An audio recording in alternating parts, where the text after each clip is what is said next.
This way. Yeah, that's good. Om Asato Ma Sadgamaya Tamaso Ma Jyotirgamaya Mrityo Ma Amritam Gamaya. Om Shanti Shanti Shanti. Om. May the divine lead us from the unreal to the real, from darkness to light, from death to immortality. Om, peace, peace, peace. Welcome to the Sunday service of the Vedanta Society of Toronto, and it is being live streamed from Cleveland, from Vedanta Center of Cleveland. So now there will be a devotional song by Samyuta Polakondi, a devotee of the Vedanta Center of Cleveland.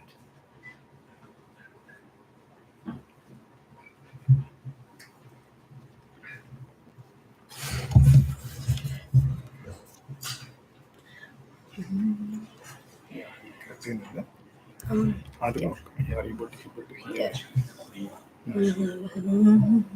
First. Can I start? Prakritim paramam abhayam varadam nararupadharam janatapaharam sharanagata sevakatoshakarim pranamami param jananim jagatam gunahina sutan aparadhayutan कृपयाद्य समुद्धर मोहगतान् तरणीं भवसागर पारकरीं प्रणमामि परां जननीं जगतां विषयं कुसुमं परिहृत्य सदा चरणाम्बुरुहामृतशान्तिसुधां विबभृङ्गमनोभवरोगहरं प्रणमामि परां जननीं जगतां कृपां कुरु महादेवी सुतेषु प्रणतेषु च चरणाश्रयदानेन कृपामयि नमोऽस्तु ते लज्जापटावृते नित्यं शारदे ज्ञानदायिके पापेभ्यो न सदा रक्ष कृपामयि नमोऽस्तु ते रामकृष्ण गतप्राणां तन्नामश्रवणप्रियां तद्भावरञ्जिताकारां प्रणमामि मुहुर्मुहुः पवित्रं चरितं यस्य पवित्रं जीवनं तथा पवित्रता स्वरूपिण्यै तस्यै कुर्मो नमो नमः देवीं प्रसन्नां प्रणतार्तिहन्त्रीं योगीन्द्रपूज्यां युगधर्मपात्रीं तां शारदां भक्तिविज्ञानदात्रीं दयास्वरूपां प्रणमामि नित्यं स्नेहेन बध्नासि मनोस्मदीयं दोषानशेषान् सगुणीकरोषि अहेतुनानो दयसे सदोषान् स्वाङ्के गृहीत्वा यदिदं विचित्रं प्रसीद मातर्विनयेन याचे नित्यं भवस्नेहवती सुतेषु प्रेमैकबिन्दुं चिरदग्नचित्ते चित्तं कुरु न सुशान्तम् जननीं शारदां देवीं रामकृष्णं जगद्गुरुं पादपद्मे तयोः श्रित्वा प्रणमामि मुहुर्मुहुः.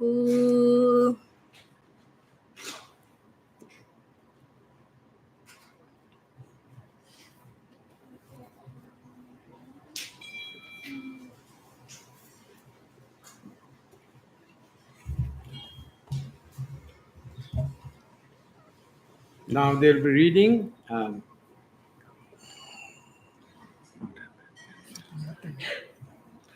Yeah, live. Click on the live.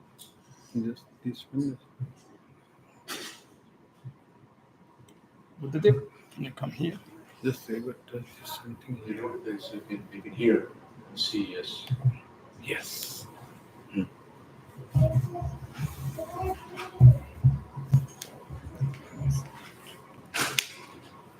Now they'll be reading by Buddhadev Guru.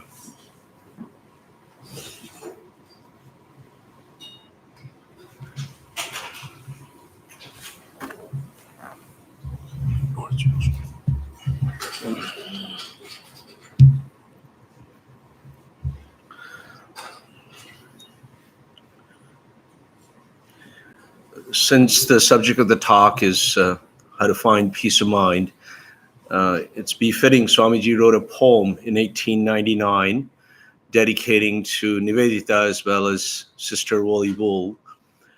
And the poem was called Peace. And it was in Ridgely Manor. And it's his love, expressing his love to Mrs. Woli Bull, as well as Nivedita decided to be a nun and expressed a desire to Swamiji. So he wrote a poem called Peace. So I'll just read that poem. Peace. Behold, it comes in might, the power that is not power, the light that is in darkness, the shade in dazzling light. It is joy that never spoke, and grief unfelt, profound, immortal life unlived, eternal death unmourned. It is not joy nor sorrow, but that which is between. It is not nor morrow, but that which joins them in. It is sweet rest in music and pause in sacred art. The silence between speaking, between two fits of passion. It is the calm of heart. It is beauty never seen, and love that stands alone. It is song that lives unsung, and knowledge never known. It is death between two lives, and lull between two storms. The void whence rose creation, and that where it returns. To it the teardrop goes, to spread the smiling form. It is the goal of life, and peace, it is the only home.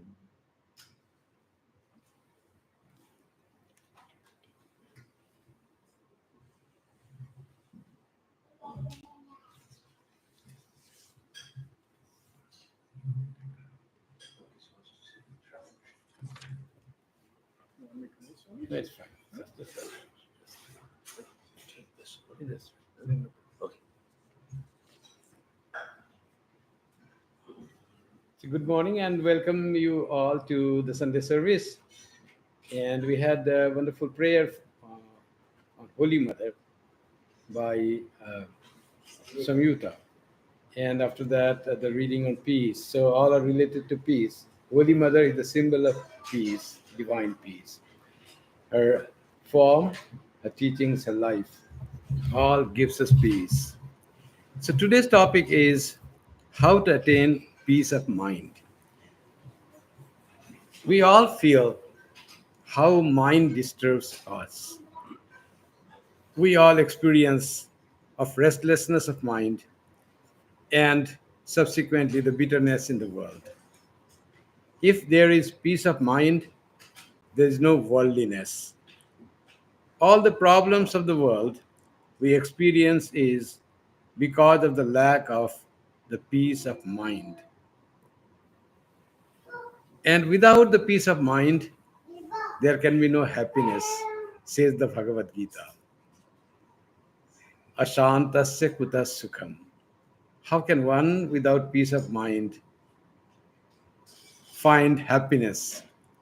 And happiness is the pursuit of all in this world. We all, whatever our profession be, we all seek happiness. A saint seeks happiness. A very worldly person seeks happiness. A robber, a thief, all they do their works because there is happiness in that. So the whole world, all human beings, all creatures, they run after the pursuit of happiness. But happiness is such a thing, very difficult to find. You cannot get it. Religions cannot give you. They talk of salvation. Philosophy speaks of searching for truth. Science says you have to find the truth of this created world. Economists will talk of prosperity and wealth. Everyone talks about their own way, but no one says, here it is, you will get happiness if you do this. So, if happiness is the pursuit of all in the world, some spirituality will say if you want real happiness, you have to renounce everything and put your whole mind in God. That is also not possible for all human beings. We want peace, we want happiness, and we are not yet so detached from the world, so freed from our ego, that we can give up everything and search for God and God alone. Try to dive and delve deep into our own soul. Then what is the way out? When we seek happiness and we don't find it, it just recedes from us. What gives little pleasure in life is little joy. Some say if you want happiness, then give into this world and enjoy and get every drop of orange. Squeeze the orange till the last drop, said one savant to Swami Vivekananda in the US. Swamiji said, I don't hurry to squeeze the orange. I know better way to squeeze the orange because I know life is eternal. This present human life is just a small chain in that, small link in that huge chain, infinite chain of life. The people will say, this you have only one life and enjoy that much as you can. And they try to enjoy everything, fulfill all their desires. You desire and fulfill your desires and you become happy. Give in to the world. And in that they find that desires are infinite. One desire ends, desires don't cease. There's no cessation of desires by enjoying one desire. One desire makes us restless and we run after that. Somehow, if we could fulfill that desire, the next day there another and many other desires crop up in our mind. And mind remains same, restless for other desires, newborn desires. Seeing this fleeting nature of desire and enjoyment of the world, one great king to whom the wisdom had dawned, Yayati, he said, न जाति काम कामानाम उपभोगेन साम्यति Abhisha Krishna वर्तमेव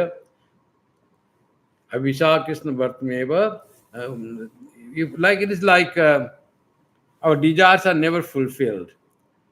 It is like trying to quench the fire by putting ghee in it. The more ghee you put, more it blazes forth. It wants more. It wants many. So desires are never fulfilled.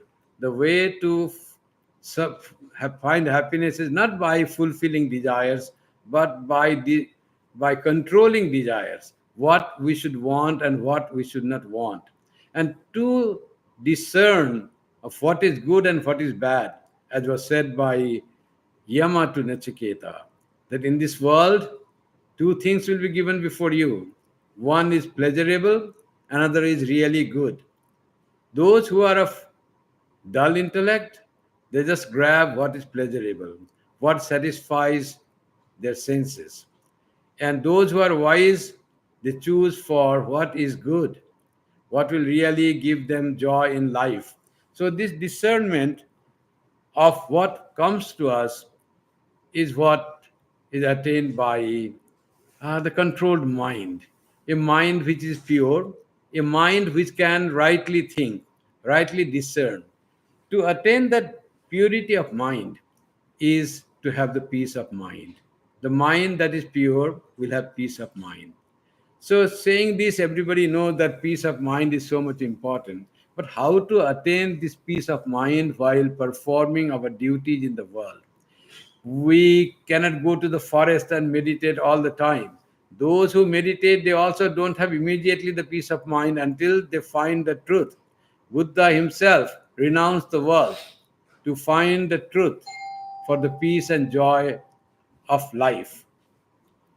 And he ended up on lot of struggles, lot of hardships, austerity, and finally he said, mere austerity will not give you what we seek, the truth, the reality, the bliss, the nirvana. What will give you is the decent life, not given too much to enjoyment, but a decent, controlled desires and pursuit of the truth. So, those of us who live in the world, and most of us are, we are worldly persons, and we want peace of mind. How to attain this peace of mind, which will make our work quality better, which will give us more joy in life, and will give a sort of fulfillment of being born as a human being. If we do not have peace of mind, any prosperity, any wealth, that will not give us really peace of mind. More wealth, more name and fame, and more restlessness. How to keep this wealth intact? There was one person who was very worried, one businessman. And one Swami went to him and he said, why you are so worried? This year I heard that you had good turnover. You had a good business. You earned a lot. So why you still seem to be so restless and worried? He said, yes, Swamiji, you are true that this year earning was very good. But I'm worried for what will happen next year. So there's no end of worrying, no way to get peace of mind. We go on worrying in this world. God will give everything, and yet our life will just pass in restlessness, worries, anxieties, and after that, subsequent disease, health problems, and mental problems. Life will be spent in vain, even if everything is given to us. So, we want peace of mind to have the better quality of life. And how to attain this peace of mind, that is the thing. True peace of mind calls for self mastery. That's what when Yama said to Nachiketa, this is pleasurable, this is good, what you choose. So, those who have mastery over the self, they don't run for what is pleasurable, they will choose what is good. So, that self mastery is needed. That thinking mind, right thinking mind, that what should I seek in this world? What is worth desiring? What is worth striving for? How much to go in for the pursuit in the material progress of the world. When we have such mind which can think and put a limit to our desires, that is called the mind that seeks good, doesn't run after just after pleasurable thing. And such person really find peace of mind and enjoy the happiness of human life. When we have got the human life by the grace of God, then happiness, we should try to find the ultimate happiness that the human life can give in our life. And that can happen when we seek what is needed to be sought for. And to that, the self mastery is needed. Self mastery is dependent on self awareness. When we know who we are, then it becomes easy to have mastery upon ourselves, to control our own mind, to say to mind, mind, what you think and desire, this is not the right and for the long run. This will not make you happy. There has to be limit on that. So that depends on self-awareness. What is self-awareness? To know who we really are. By our mistake and ignorance, that I prayed, may our ignorance be removed and transcend and removed and it changed by knowledge from darkness to light. That ignorance makes us feel that we are this body, we have this life, body, mind, that is all, and our senses are the one who only gives us happiness, and there is nothing else. And that's why we run after the things of the world without seeking deeper into our own awareness, who really we are. Those who are wise, they will try to seek our real nature. Pariksha lokan karma chitan. The says he saw the world, which is dependent on work. And they found that work you do, you get the result, and that is how it goes on. But where is real joy in just working, getting something, fulfilling desires, and having giving rise to other desires, and then again running after those wishes? There's no real happiness in that. Karma chitan brahmano nirvedam ayat. Brahmana could come, the person, wise person could come to a resolution. Nasti akrita kritena. By performing action, by performing rituals, you will not find that which is never be created, which is ever present, which is never changing, which is immortal. And that which is immortal, uncreated, the source of bliss, source of joy, that is our true self. When we are aware of that being, which is my true self, then there is easy to control mind. Little aware. If you are fully aware of that, then you have realized the truth. You are Brahma Jnani. You are Atma Jnani. Nothing bothers you. You just float on the ocean of bliss. But before we attain that, we can have little knowledge of that, our true self-awareness. And it comes through self-discipline. Now, what is self-discipline? That is very important. So the choice of peace of mind depends on self-discipline. When we have self-discipline, then comes the peace of mind. When there is peace of mind, then comes the joy of life, experience of true happiness in life. The happiness that will always be with us, doesn't depend on anything in the world. Sri Ramakrishna said for this, what is needed to have the peace of mind and what is the purpose of our life, how to find our true self, how to have self-awareness, how to be aware of self. So he started from very beginning. He was talking to us who are at the very first step of spirituality, of trying to find the truth. It's not like the young student who had already learned all the basics of spirituality and went to a guru and said, "Sir, teach me Brahman. Adhihi bhagavo brahmeti." And what the teacher said? He said, "Tapasa brahma vijignyasasva." Perform austerity, practice concentration, dive deep into your question itself. What is Brahman? Dive deep within yourself, your true self. you will find Brahman there. That was much was the instruction for the boy or the student who was already prepared through all the study of his shastras. We are not like that. We are not so much either practice the scriptures, scriptural injunctions, nor have the knowledge of scriptures. So when we go to a teacher like Sri Ramakrishna, he begins from very first step. He says, if you want peace of mind, you have to perform some acts. And he says, simple thing, start with holy company.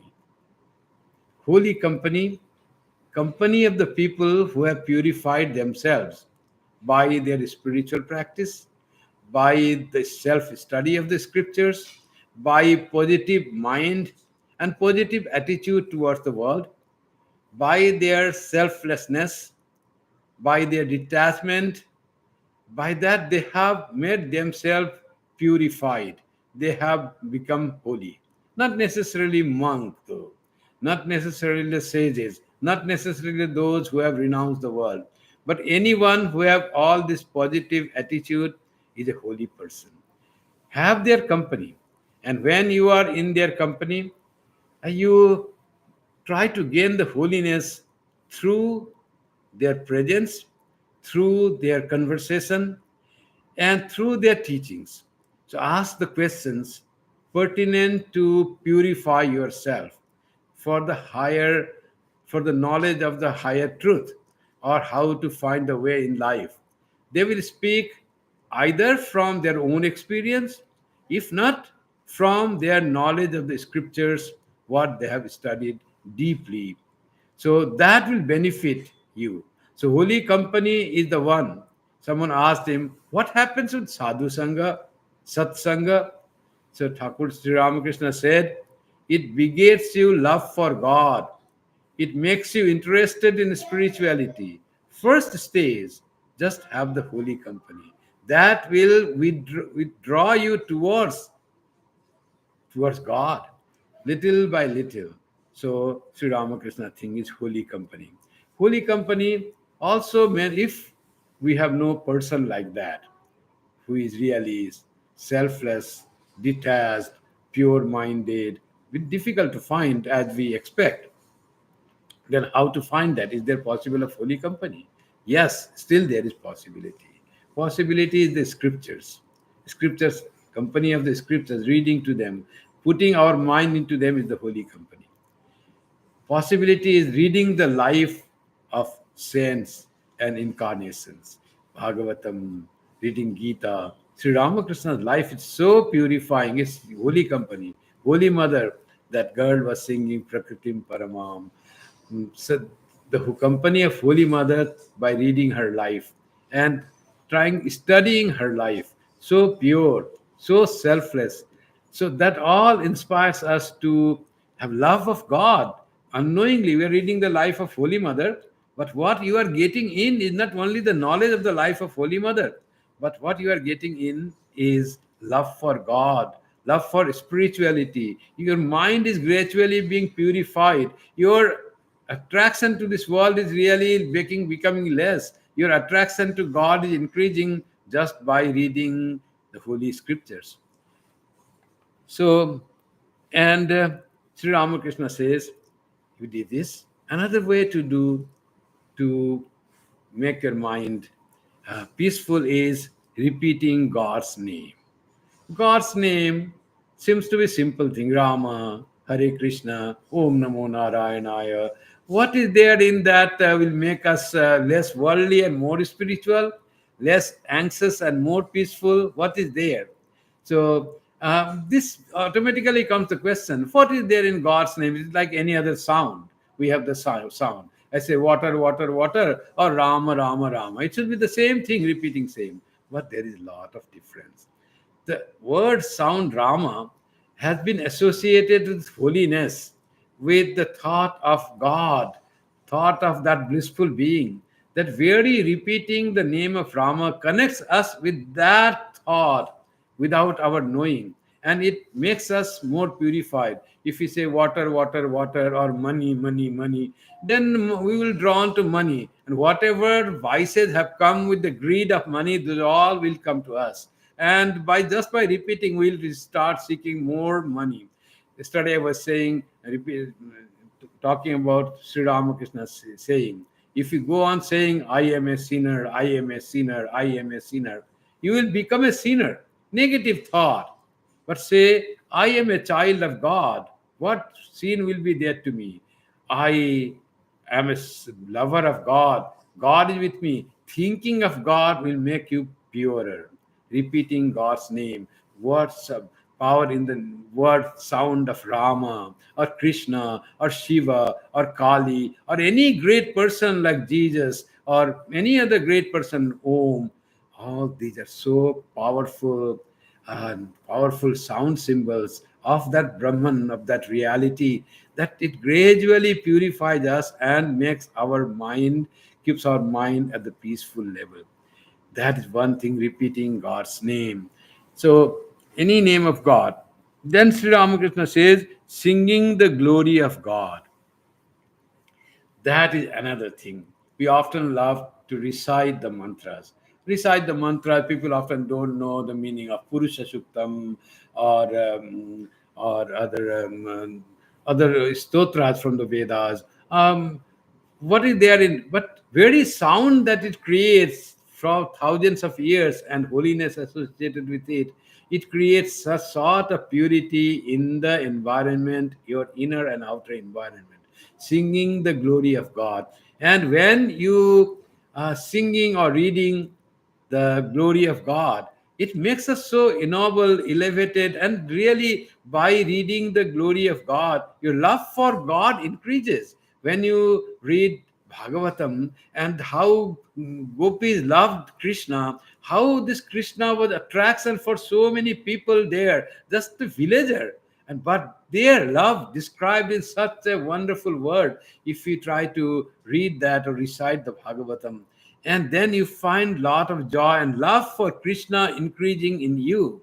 Love God in any form, that is all ennobling, and that leads us to peace of mind. And Sri Ramakrishna says one more thing, do sad asad vichara. Always try to remember this life in the world is temporary, it is ever changing, and it will not last. Aisa din nahi rahega. The day will not be like that. Tomorrow will be different from today. And we are all getting aging, getting old. And one day there will be death of this body. So life is short. It is temporary. So this is the reality of our human existence. So that is asat. That is unreal. This world is unreal in that sense. It is Maya. It's a said Shankara, Acharya Shankara said it's Maya. Maya is asat, mithya. He said. What is mithya?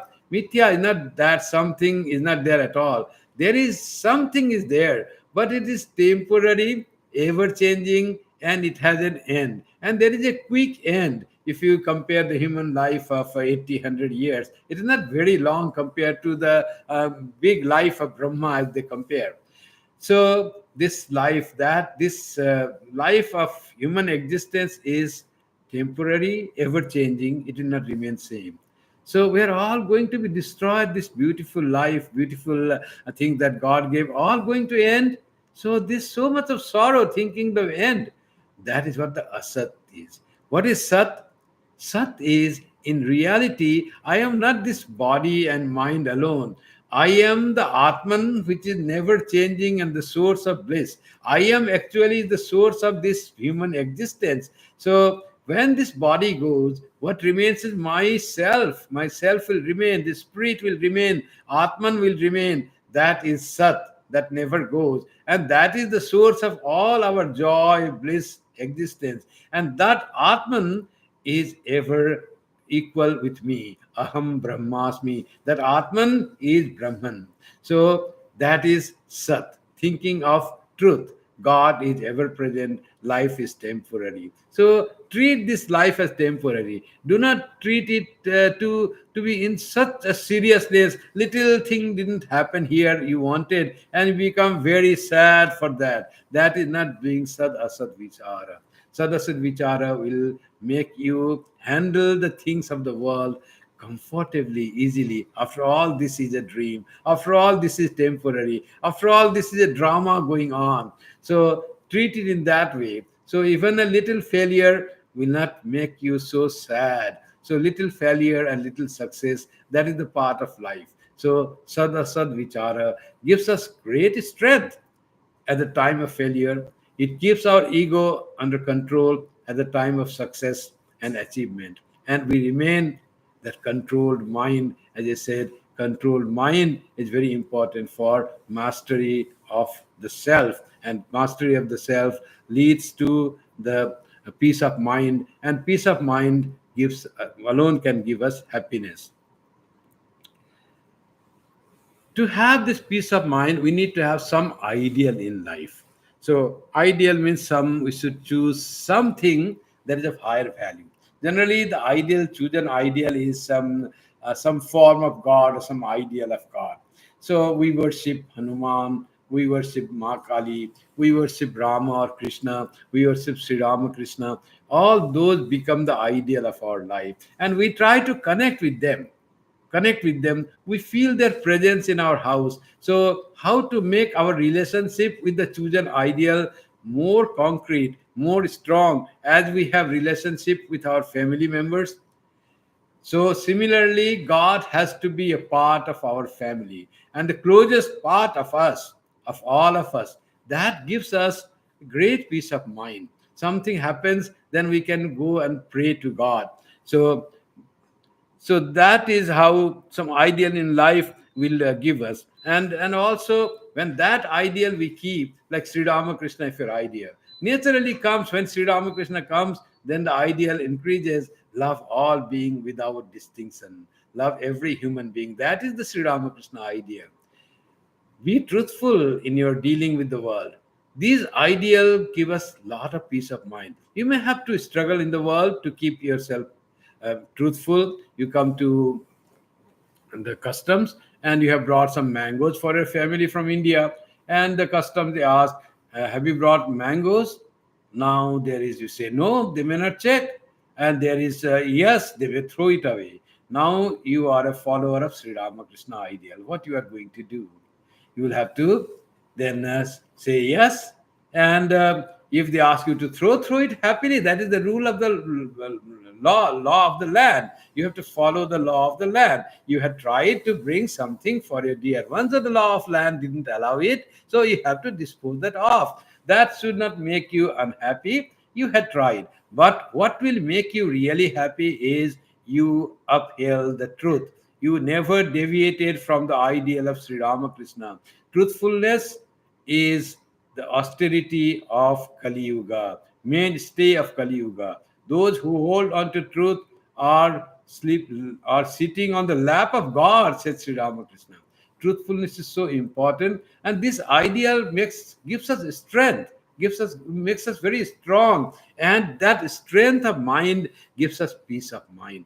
When we try to negotiate and maneuver whether to say truth or to say false, or somebody said, have you brought mangoes? No, he was something like trying to doing the thing, and when he was asked, he didn't say yes or no. He said mangoes, ha ha ha ha. Neither said yes nor said no. Now let the officer know what you have brought or not. Either he will let go or say open your luggage. So like that is the maneuvering. For that you have to calculate. And when after saying this all tricks and thinking a lot about how to go through, and if mango is thrown, you are sad. It didn't work. All these tricks in truthfulness makes us full of anxiety. And when our desires are not fulfilled, we are sad. Just because another person is not sad. He also was bringing mango for his family members from India. It was thrown. He upheld the truth. Mangoes were disposed. He is not sad. He is rather high. One person had brought some mangoes for his grandchildren from India in US, in the Austin. So he went there. Officer asked, have you brought mangoes? In the summertime, they all know here, when they come from India, they try to bring mangoes. Earlier, when mangoes were not allowed here, then there more were there. Now we get the mangoes to buy. So he was open, and he was asked, you cannot take that. So he pleaded a lot to the officer. Oh, I had brought it from my tree, and just 2 pieces of mango for my grandchild. I just wanted to feed with hand. Officer was very good. Was not stern.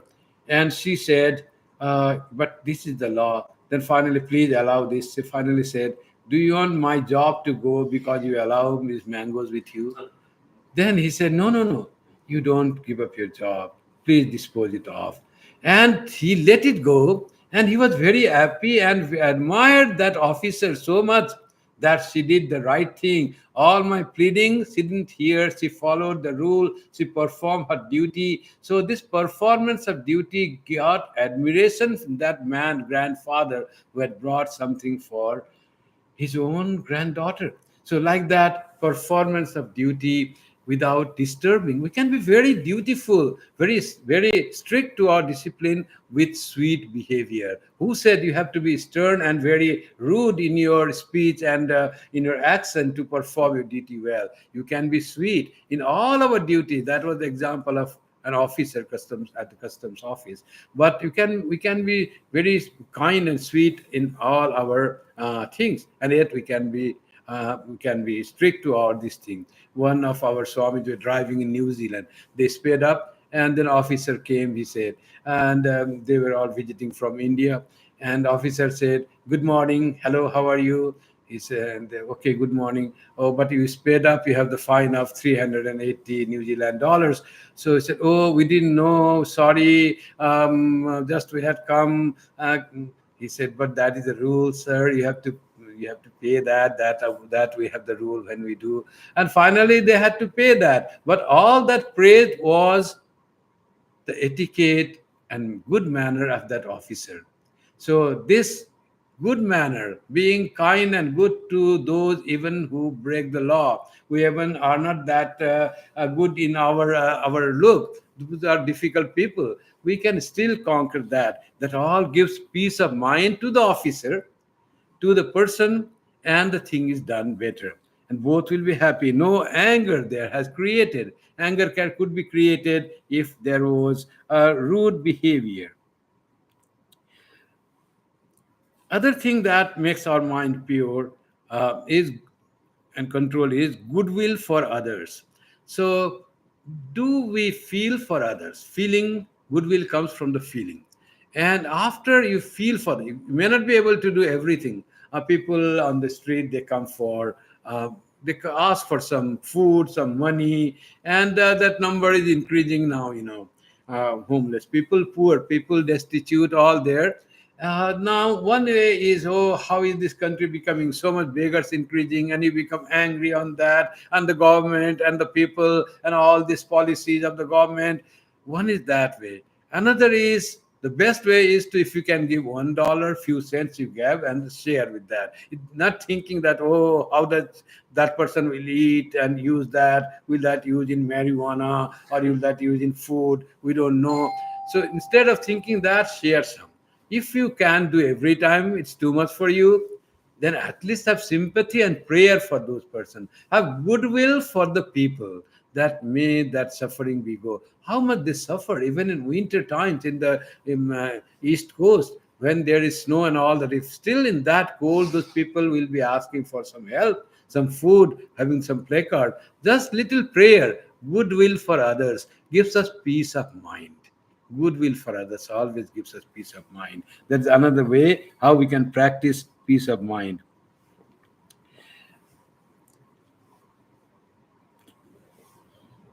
Sometimes what happens, our peace of mind, we rob ourselves by having the guilt feeling.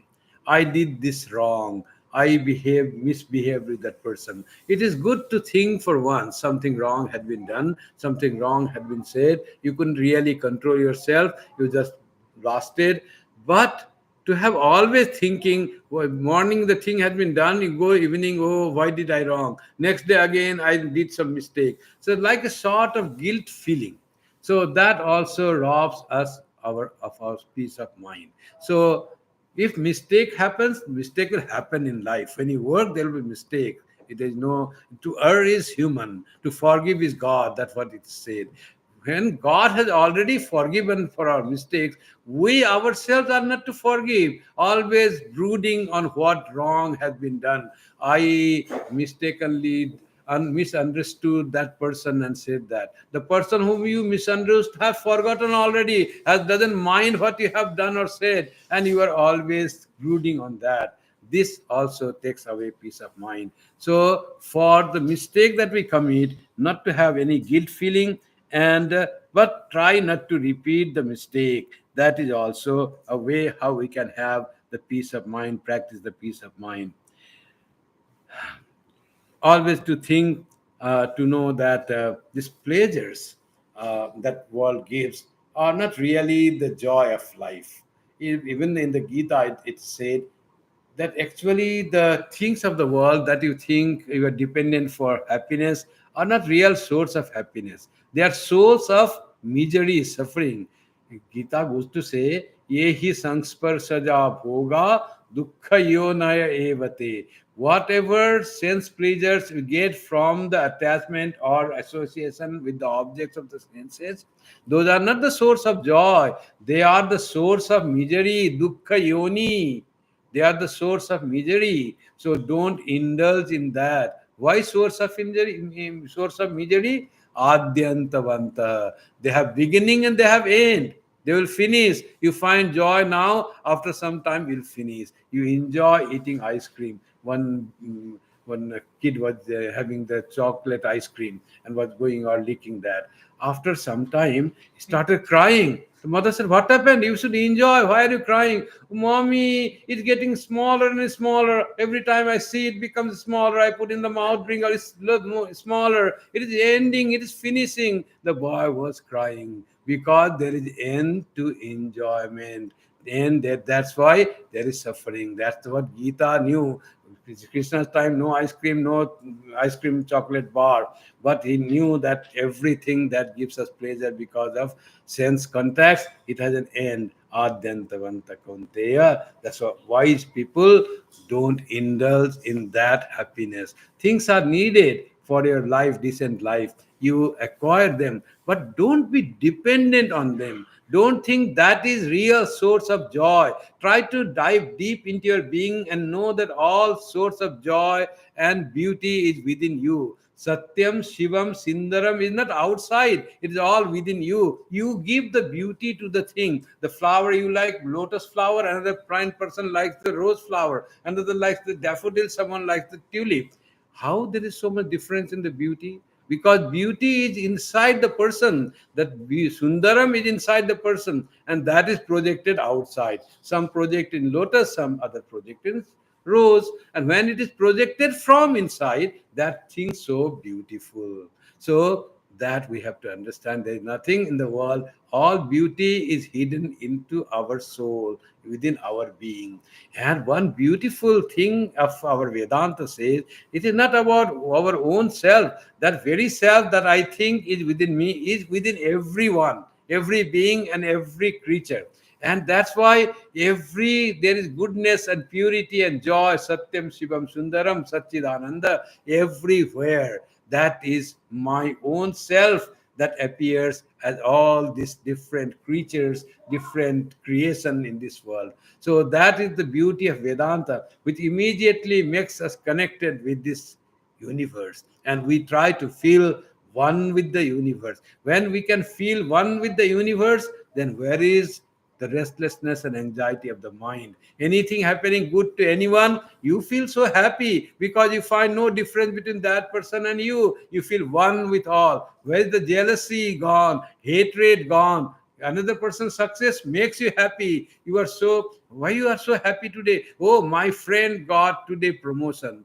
Are we able to say that? When we can say that, then we have attained the peace of mind, feeling that my friend and I are one. When we go deeper into our self-awareness, then only we can be of that high degree that anyone getting any success, you feel happy. Sometimes we feel happy. Anyone, the professor of your university gets Nobel Prize, then you feel so happy. My university professor got Nobel Prize today. You have not got anything, but you have connected yourself, the university that you have studied, my university, limited identification, limited connection to that university alone.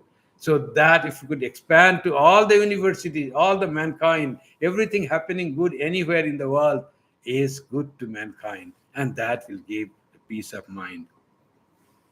Peace of mind comes from performance of selfless action. To perform selfless action, do something that is not, you won't get reward for that. So unknown good thing. People come to our soup kitchen, and they come in quite a good number nowadays, about 40 volunteers per week. And they're so happy, they look forward. During COVID time it was closed, and they were all saying when it will start again. So they find so much joy. What for? They come drive long distance on a resting time. They could have rested, come and spend whole morning there. But they find so much joy in cutting vegetables, making salad, cooking soup, and feeding someone they never know.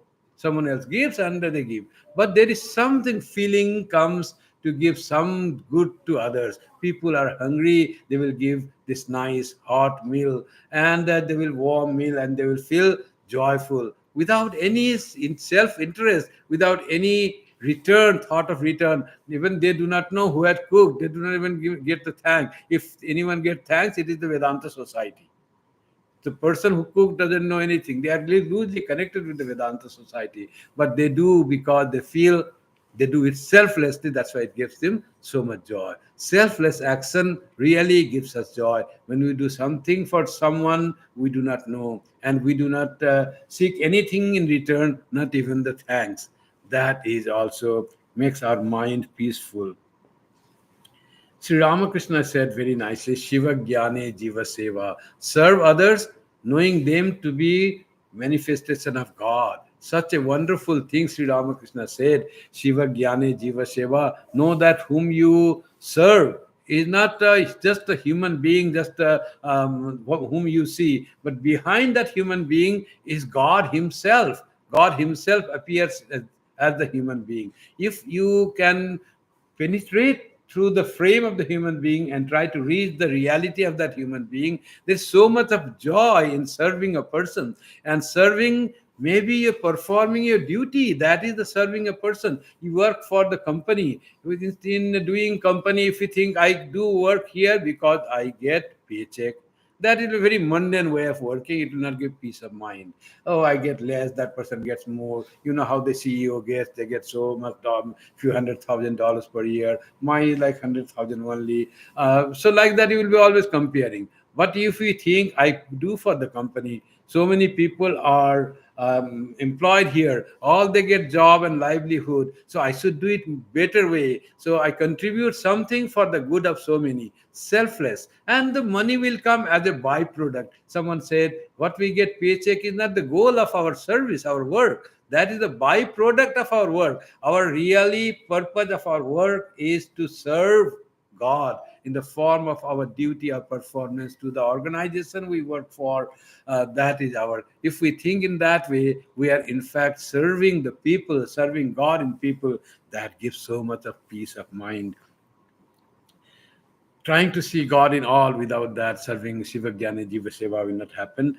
In the Gita, it is said, Vasudeva Sarvamiti Samahatma Sudurlabha.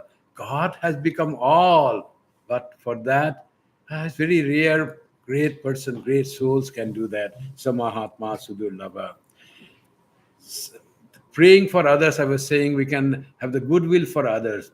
Those who are helpless, that itself gives us a lot of peace of mind. Another thing Jesus said, love your neighbor as thyself. He didn't say good neighbor, any neighbor. And his neighbor doesn't mean the person beside who lives beside you, whose home is beside your home. But any other person is the neighbor. Any human being is neighbor. So love him. And in doing that, when we are in the world, as Sri Ramakrishna said, God has created this world for various types of person. Some are very good, kind, friendly. Others are not. Others are really very adverse, a very complaining type. They may dislike you, they may hate you. So there will be there. World is composite. It's a mixture of good and bad. That's why it is world. In this world, then how to do? have we raised our level to such a state? Are we able to pray even for those who hurt us? That will be giving lot of peace of mind. The feeling of hurt is not that the person has said something bad to you, insulted you, complained against you. That is not the real hurt. Real hurt is the feeling bad about that person. If you brush off the ill feeling of that person towards you and try to think the nature of the world, there will be good and bad people. What he tried because of he or she tried because of his or her nature, that is her nature. The God has given, helpless she is or he is. So why should I bother about that? If we are strong enough to think that way and pray for that person, because those who complain, those who hurt, those who insult, they themselves are in very bad state of mind. A sane mind will not hurt other person. One who are disturbed, who are restless, those are the one who hurt others. So are we able to pray for those who hurt us? That will be the test of our spirituality, of our trying to see God in all, of our trying to have the self-awareness in all. And that will immediately give us peace of mind when we can forgive. That praying for others comes from forgiving. And forgiveness is a great spiritual value that will give us peace of mind. Like the example is already Jesus. So much of forgiveness. Those who are killing, to them he says, Father, forgive them. They know not what they do. So forgive them who are killing him. That stays. So that's how the forgiveness can go to that. When Jesus can do, who is born as a human being can do, we can try to do. We will not be at that stage, and that attempt will really give us peace of mind. In the Bhagavad Gita, it is there are a few verses in second chapter. The verses says Raga Dvesha Viyuktaistu Vishaya Nindresharan Atma Vasher Vidheyatma Prasadam Adhigachati. Tranquility of the mind, peace of mind, how to attain. It says in 6 verses in Bhagavad Gita, verses chapter 2, verses 24 to 66. Then nasti buddhira yuktasya nacha yuktasya bhavana nacha bhavayatah shanti asantasya kuta sukham. When there is no God, there is no peace of mind. And for that, prasade sarva dukkhanam hani asyopajayate prasanna chetaso hyashu buddhi paryavatishthate. It says the man of self-control moving among objects with his senses under restraint. Objects will be there, our senses are there. So we have to move, our senses have to move among objects without catching hold of them. And with the self-control, this is not good, I won't stick to this, I won't want this. People do window shopping and they see many types of things, some nice shoes, some beautiful jackets, some jewelries, and just window shopping, walking here and there. And they also keep open from the early morning and the light on, and people see. And if our senses are not under control, then whatever we see one day, oh, it's like good, it's nice. And you do again next day, it's really good. What is this price? Is the price tag? Then I see third day you say, oh, if I could buy that, if I could possess.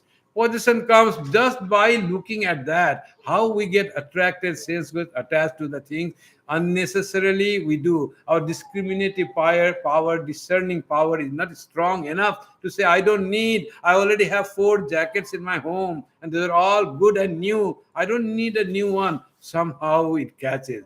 When the power is strong, then we do not get attached to that. So our senses can see, beautiful, it will look good to other person, like that. But you never think of possessing it.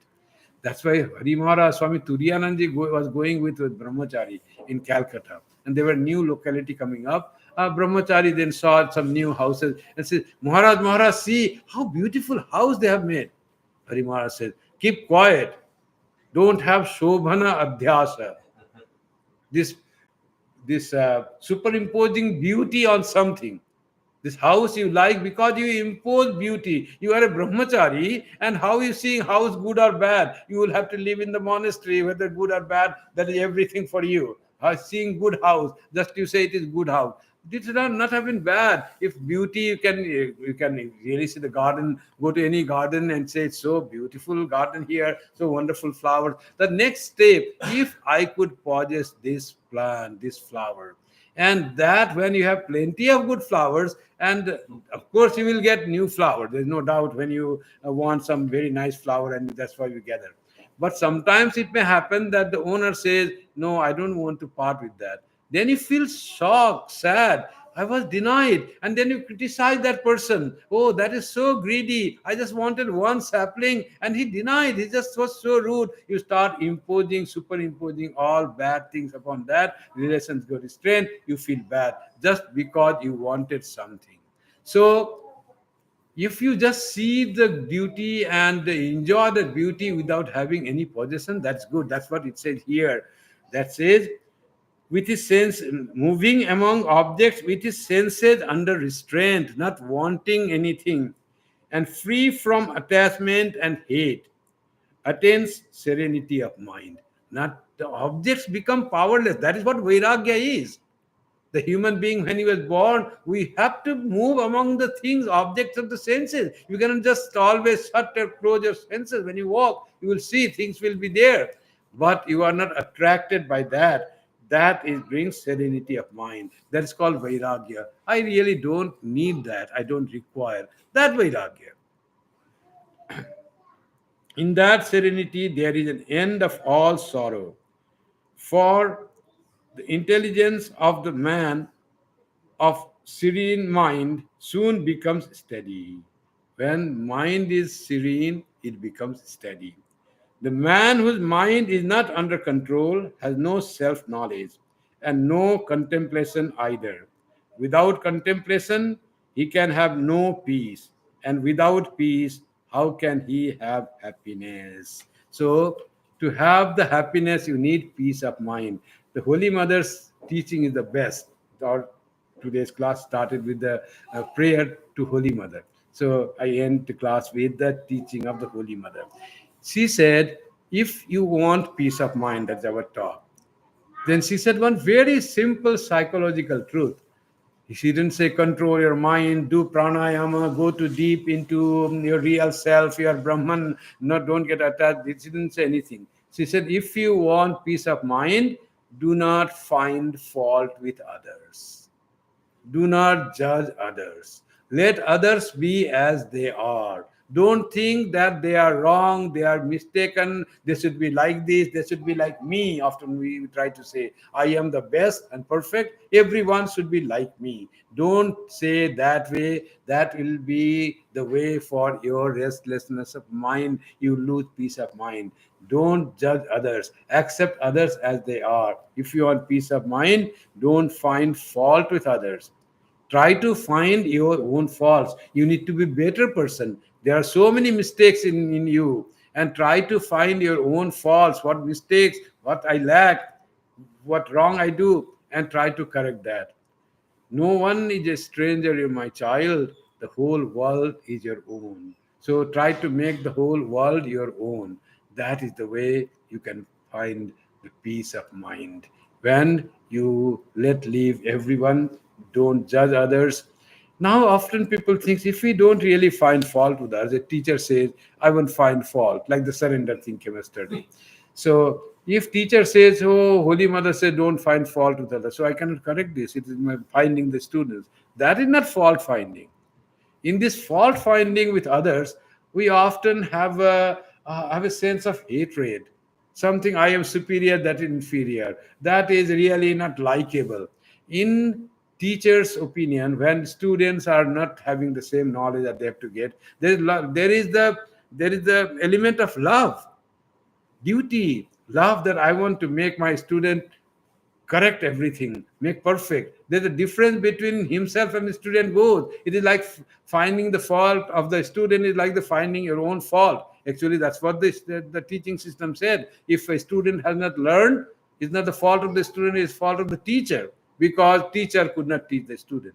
So in that way, finding the defects or shortcoming of the student is not finding fault with the student, because it's all because of love. To finding, trying to guide our children, that is not finding fault. You should keep this thing here, not here. That is not the finding fault. So in that way, when we try to correct our children and our student with love, even trying to correct our friend if he or she is very close, but with love, then it is not fault finding. But in our case of our friends, it is often mistaken, and we often say that, but friend may not be able to receive that.